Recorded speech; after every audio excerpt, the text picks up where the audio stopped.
북한이 일주일 새 두 번의 미사일 도발을 감행했습니다. 특히 이번 주에는 대규모 전승절 행사를 앞둔 만큼 추가 도발 가능성과 수위에도 관심이 모아지고 있습니다. 박홍건 이화여대 북한학과 교수와 함께 관련 내용 자세히 짚어보겠습니다. 안녕하십니까? 네, 안녕하세요. 자, 북한이 어제 새벽입니다. 순항 미사일을 이번엔 서해상으로 또 여러 발을 발사했습니다.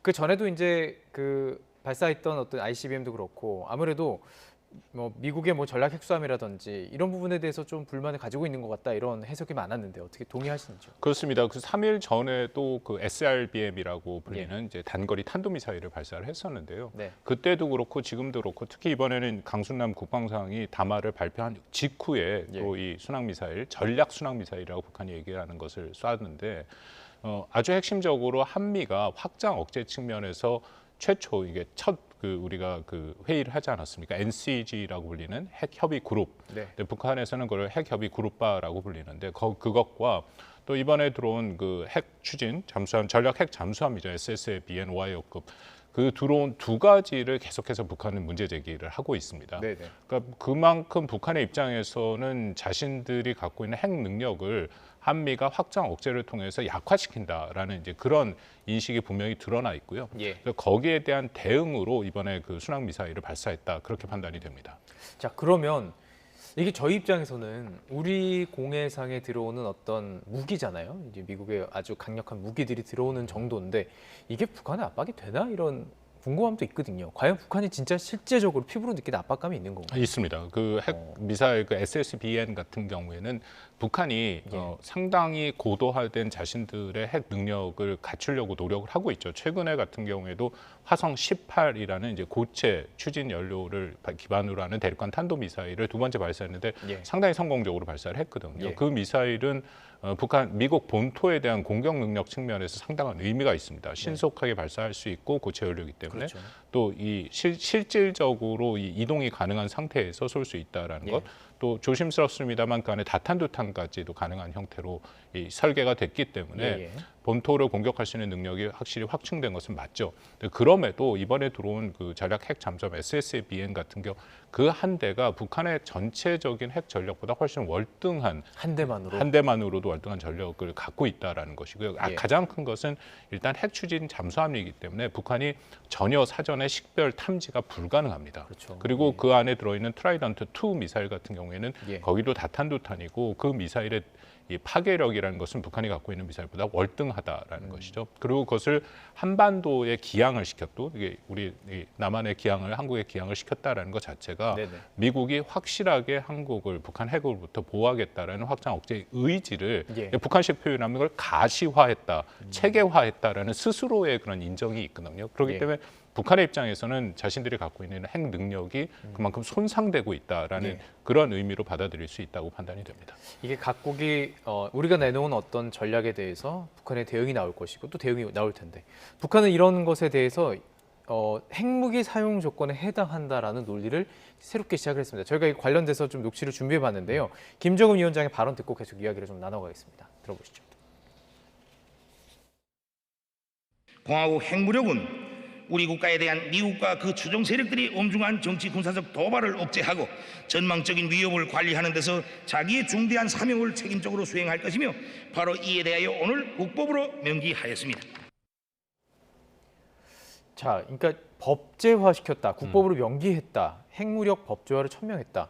그러니까 이게 지금 어떤 대응인 거예요. 이제는 지금 남한에 전개하는 이 핵자산들은 우리를 공격하려는 것이다. 우리도 이제 핵 논리로 왔어야 된다. 이런 논리인 건가요? 방금 나온 것은 작년 9월 달에 최고인민회의에서 북한이 핵 법령을 통과시키면서 김정은이 직접 한 연설인데요.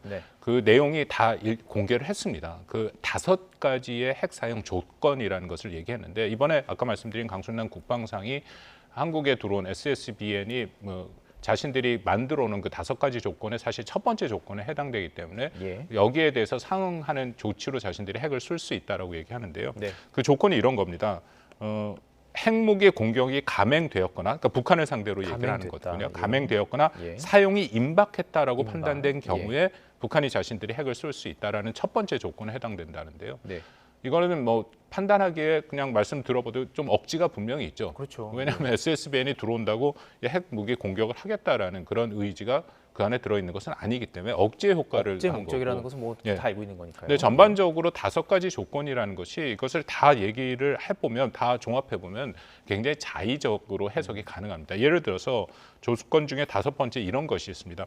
국가의 존립과 인민의 생명 안전에 파국적인 위기를 초래하는 사태. 이게 굉장히 모호한 개념이거든요. 그렇죠. 예. 그리고 방금 저희 연설을 들으셨습니다만 이 전에 작년 4월 25일에 김정은이 또 열병식에서 한 또 다른 연설이 있는데요. 거기서는 뭐 우리들 그 이쪽 연구자들이 이른바 4.25 독트린이라고 얘기할 만큼 네.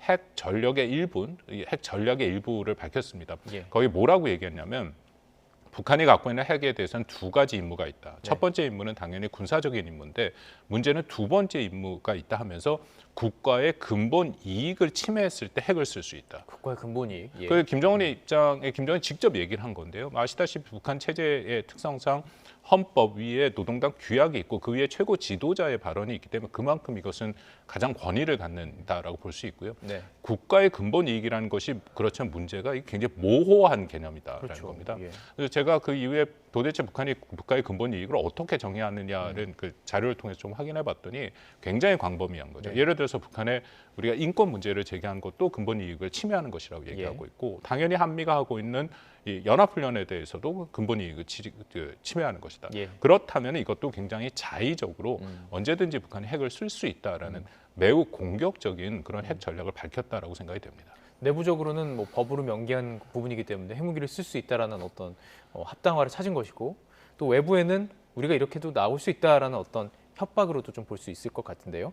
자, 그렇다면 이제 순항미사일 쪽으로 좀 넘어가 볼게요. 이런 분위기 속에서 지금 순항미사일을 쐈고 넉 달 전에 발사했던 화살 1형 또는 2형일 것이다 이런 분석까지 나오고 있어요. 그러니까 지금 다양한 방식들을 실험하면서 우리는 이런 것들을 가지고 있다라는 걸 보여주려는 것인가요? 어떤 의도라고 보세요? 이번에 예. 쏜 것은 말씀하신 것처럼 지난번 3월달에 발사한 화살 1과 화살 2라고 불리는 2형이라고 불리는 건데 각각 1,500이랑 1,800km 정도로 날아갔습니다. 근데 예. 문제는 여기 나옵니다만 전략이라는 것이 앞에 붙어 있죠. 네. 전략자를 북한이 붙이는 것은 이것은 핵을 탑재 가능하다라는 얘기고요. 예. 그 이후에 김정은이 현지 지도를 통해서 직접 보여준 것 중에 하나가 화산 31이라는 그 소형화된 핵 탄두를 보여준 적이 있습니다. 네. 근데 그 사진 뒤에 보면 한 6가지 종류의 북한이 그간 개발해낸 미사일이 있는데 그 미사일에 이 화산 31이라는 전술핵 탄두를 실 수 있다라고 했는데요. 그 중에 화살 1과 화살 2형이 있다라는 거죠. 핵무기를 탑재할 수 있다라는 예, 그렇다면 말씀이군요. 이것은 예. 분명한 북한이 보내는 메시지. 자기신들이 쏜 이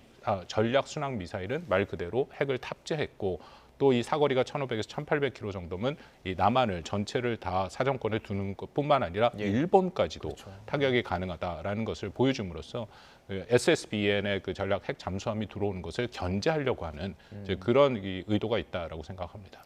자, 그렇다면 여기까지일 것이냐? 아니 우리는 많은 추가 도발을 겪어봤습니다. 뭐 백령도 도발도 있었고요, 연평도 도발도 있었고요, 연평도 도발도 있었고요, 연평 해전도 있었고요. 백령도가 아니라요. 자, 이렇기 때문에 추가 도발이 참 걱정인 것인데 추가 도발 가능성 어떻게 보십니까? 뭐 도발 가능성을 우리가 배제할 수 없죠. 뭐 당연히 북한은 계속해서 꾸준하게 얘기한 것이 자신들의 이제 2가지 의미를 갖고 있는데 2021년 8차 당대회 때 국방발전 5개년 계획이라는 것을 북한이 발표를 했습니다. 근데 그 계획에 따르면 자신들의 이제 여러 가지 무기 체계들을 계속 개발을 하겠다라고 얘기를 했고 특히 네. 작년 같은 경우는 그래서 33차례 제 기억이 맞다면 그리고 70여 발의 탄도미사일을 발사했는데 대부분이 개발을 하는 과정에서 발사하는 것들이 많이 있거든요. 그러니까 그런 노력은 계속할 거고 더불어서 올해 들어서 나타나는 특징 중에 하나인데 작년에 비해서 올해 같은 경우에는 단순히 개발이 아니라 한국과 미국을 특정해서 그래서 이것에 대해서 대응이다. 아까 말씀 나눈 핵협의 그룹이라든지 SSBN이라든지 한미가 하는 연합훈련이라든지 그것을 특정해서 자신들이 대응을 하고 이걸 실전에서 쓸 수 있다라는 이제 그런 선전을 하면서 계속해서 미사일 도발을 하고 있거든요. 예. 그렇다면 북한은 계속해서 일정 수준 자신들의 목표가 달성될 때까지는 계속 이런 형태의 도발은 계속 가능할 것이다라고 생각을 하고 있고요. 다만 이제 몇 가지 또 대규모 도발에 대해서는 우리가 또 준비를 해야 된다. 여전히 예. 뭐 7차 핵실험에 대한 얘기도 나왔고 핵실험까지. 지난 5월 31일 날 북한이 발사했다가 실패한 이 정찰 위성을 달겠다 했던 그것도 뭐 천리만 일형이라고 불리는 거 실패했는데요. 예. 그것도 기술적으로 다시 준비가 되면 뭐 당연히 이것은 김정은에 매우 관심 있는 직접 지시이기 때문에 다시금 재개할 가능성이 크다라고 생각합니다. 북한 내부적으로 이런 도발 같은 것이 비용도 많이 들고 특히 핵실험 같은 경우는 내부적으로 준 타격도 있고요. 땅 안에 분유분도 있고요. 좀 부담되지는 않나요? 내부적으로는 아무 문제가 전혀 없나 봐요. 오히려 북한은 내부적으로 어려울수록 이 외부의 긴장을 조성하는 그런 행태를 보여왔죠. 이제 흔히 피포위 의식이라고 얘기를 하는데 그것은 북한이 한국을 비롯해서 미국 국제사회에 포위됐다. 그렇기 때문에 북한 내부의 우리 인민들은 서로 단합해야 된다라는 이제 그런 일종의 긴장을 조성해서 어려움을 겪어나는 것, 돌파하는 것은 북한이 계속 보여왔던 상황이고요. 우려가 되는 것은 북한 내부 사정이 안 좋은 것은 분명합니다. 왜냐하면 이미 2020년 1월 24일 북한이 이른바 비상 방역 체계를 선포했거든요. 코로나19 때문에. 근데 지금 3년 반이 지나가고 있는 이런 시점인데도 아직까지도 방역 체계를 완전히 해체하지는 않았습니다. 조금 전에 YTN 리포트에도 나왔습니다만 그렇기 때문에 많은 사람들이 북한에 못 들어가고 또 북한에서 공식적으로 나오질 못하거든요. 최근 같은 경우에는 아시아 지역 포럼 ARF에 이제 북한의 최선희 부상이 참석할 가능성이 있었다라고 얘기했는데 결국 그것도 못 나왔고 그렇다면은 여전히 국경이 상당 부분 사실상 봉쇄된 상태에서 북한 주민들의 생활이라는 것은 매우 어려울 수밖에 없다. 그럼 북한 스스로도 인정하고 있는 이런 상황이죠. 이게 모두가 백신을 맞은 국가와 그렇지 않은 국가의 차이 좀 클 것 같습니다. 자, 이런 가운데요. 북한 정전협정 70주년을 맞아서 열병식이 지금 예정이 될 것으로 목요일이 지금 될 것으로 지금 보고 있는 상황인데 여기에 보통 나오는 게 이제 새로운 무기들 등장하잖아요. 새로운 ICBM이다, 뭐 더 커졌다, 더 좋아졌다 이런 거 보여주잖아요. 이번에 어떨 거라고 보세요? 북한이 좀 고민이 될 거라고 생각합니다. 왜냐하면 2월 8일 올해 2월 8일 날 북한이 이미 상당 부분의 그런 자신들의 새로 개발한 미사일들을 포함해서 핵심 무기 체계를 다 보여줬거든요. 지금 자료 화면에 나옵니다만 거기에 이번에 그 쐈던 화성 18형도 포함이 돼 있고 그래서 제 판단에는 북한이 이번에 70주년이기 때문에 늘 이렇게 꺾어지는 해에 대해서는 굉장히 북한이 여기에 대해서 비중을 두고 있죠. 참고로 뭐 이제 많은 분들이 아시겠지만 북한은 정전협정일을 전승일이라고 부릅니다. 자신들의 이 한국 전쟁을 한국과 이 미국이 공모해서 북침을 한 전쟁이었고 그렇기 때문에 자신들이 그 정전협정이라는 것도 한국을 비롯해 미국이 구걸한 식으로 해서 했다 해갖고 이제 그 전승이라는 표현을 쓰고 있고 96년부터 이것을 명절로 국가 명절로 제정해서 기념하고 있죠. 그 올해 70주년이니까 이것을 당연히 크게 기념을 해야 되는데 문제는 보여줄 것이 별로 없다. 그래서 원래 북한의 계획 같은 경우에는 5월 31일 날 실패한 그런 이 정찰 위성, 군 정찰 위성에 성공을 했다면 그것을 통해서 지금까지 끌고 와서 이것을 결국 김정은의 업적이다 그렇게 하려고 했는데 실패했죠. 대신에 화성 18형 아까 말씀드린 성공을 했습니다. 아마 그것을 또 핵심적인 이런 업적으로 가져갈 가능성이 있는데 여전히 열병식에서 새로운 무기 체계를 보여줄 가능성은 크지 않고 그렇다면 작년 같은 경우에 김정은이 이 7월 27일 날 연설을 했거든요. 그래서 열병식에서 뭔가 새로운 메시지나를 좀 발신할 가능성도 우리가 좀 주목해야 되지 않을까 생각을 하고 있습니다. 그렇습니다. 지금 워낙 경색 국면이고 앞으로의 어떤 변화가 줄 수 있는 어떤 요인들이 많지 않은 상황이기 때문에 더 관심이 갈 텐데 어쩌면 이 부분이 대화의 시작이 될 수도 있겠다라는 생각도 드는 부분이 있습니다. 이제 좀 얘기를 넘어가 볼게요. 판문점 공동경비구역 JES를 통해서 월북한 미군 병사.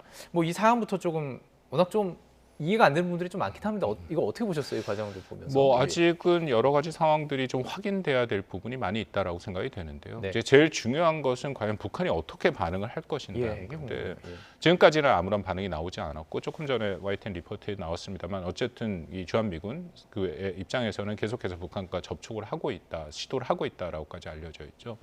조심스럽습니다만 북한이 한 3가지 정도로 반응을 보일 수 있다라고 생각을 하는데요. 첫 번째는 아까 말씀드린 것처럼 북한은 여전히 이 국경을 봉쇄하고 비상 방역 체계를 선포한 상태이기 때문에 이건 외부에서 새로운 인물이 북한에 입국하려는 이제 그런 시도이기 때문에 아마 현재 상황도 뭐 거의 맞을 것 같습니다만 격리됐을 가능성이 굉장히 크다. 격리한 상태에서 신문을 하겠죠. 조사를 하는 것.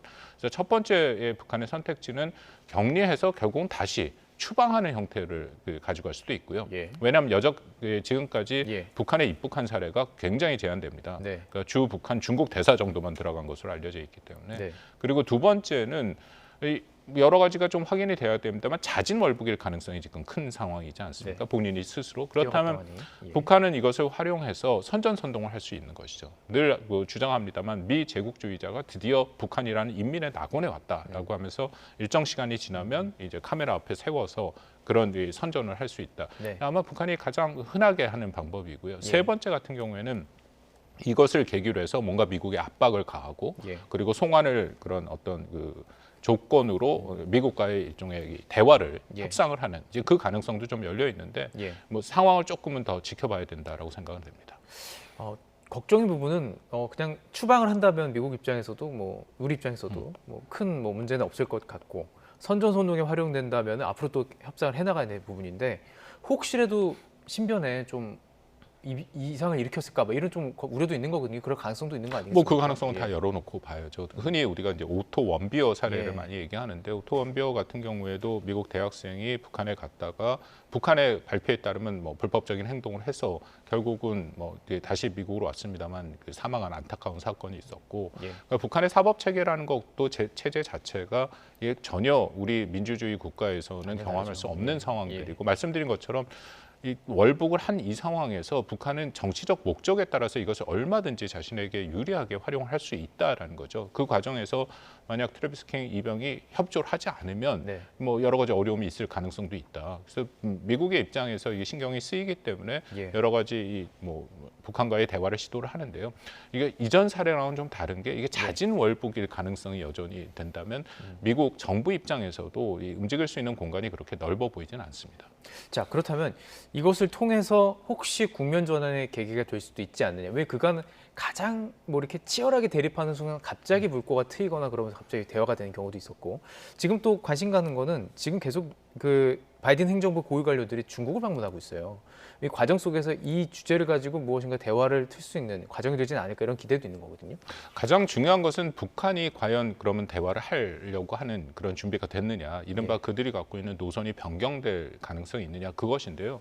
저는 그 가능성도 조금 열려 있다고 생각합니다. 예, 예. 왜냐하면 지난 17일 김여정의 담화를 보면 그간에 없었던 굉장히 자세하게 자신들이 왜 미국이 제안하고 있는 조건 없는 대화를 안 하고 있느냐라는 얘기를 계속해서 썼는데요. 그것을 잘 읽으면 역설적으로 오히려 조건을 제안한 그 모습들이 그 안에 다 읽힙니다. 그렇겠네요. 그것을 한다면 얘기할 수 있다. 그렇다고 예. 볼 수 있죠. 이게 북한식 화법으로 나온 것이라고 생각을 하는데요. 그렇다면은 북한의 아까 말씀드린 것 내부 사정도 있고 여러 가지 상황에서 결국 일정 시점 북한은 분명히 미국과 그들의 표현되면談판을 하러 나올 가능성은 있습니다. 근데 과연 이번 기회를 활용해서 그렇게 할 것인가에 대해서는 조금 조심스러운 면이 있는데요. 왜냐하면 그거 말고도 네네. 북한이 뭐 원하면 얼마든지 미국과의 대화를 할 수 있는 소통 채널은 한두 개 정도는 열려 있기 때문에 예. 그 가능성은 있다. 근데 다만 이것을 통해서 조금 더 북한이 명분을 잡고 모양새를 가지고 갈 수는 있다라는 판단이 있습니다. 늘 북한에 이렇게 억류된 미국인들을 석방할 경우에는 북한에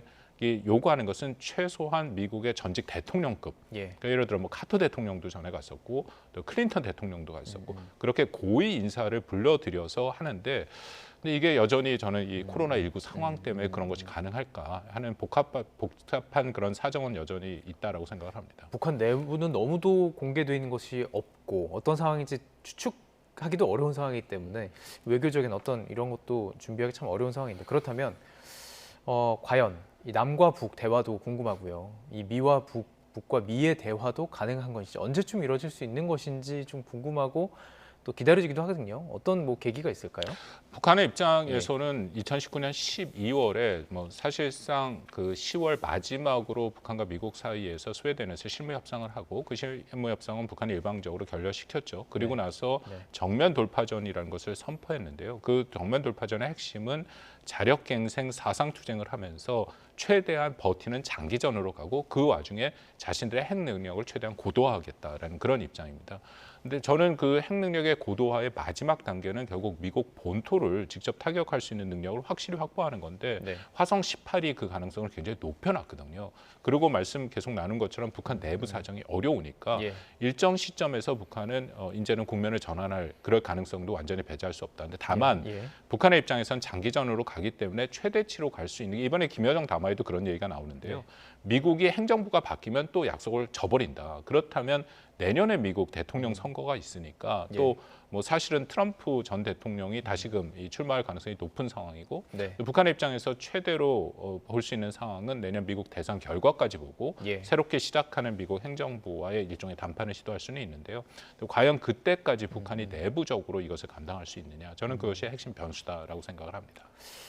알겠습니다. 시간전, 장기전이 될 가능성이 조금 있어 보이는 상황이네요. 지금까지 박원권 이화여대 북한학과 교수와 함께 북한 관련 사안 자세히 짚어봤습니다. 고맙습니다.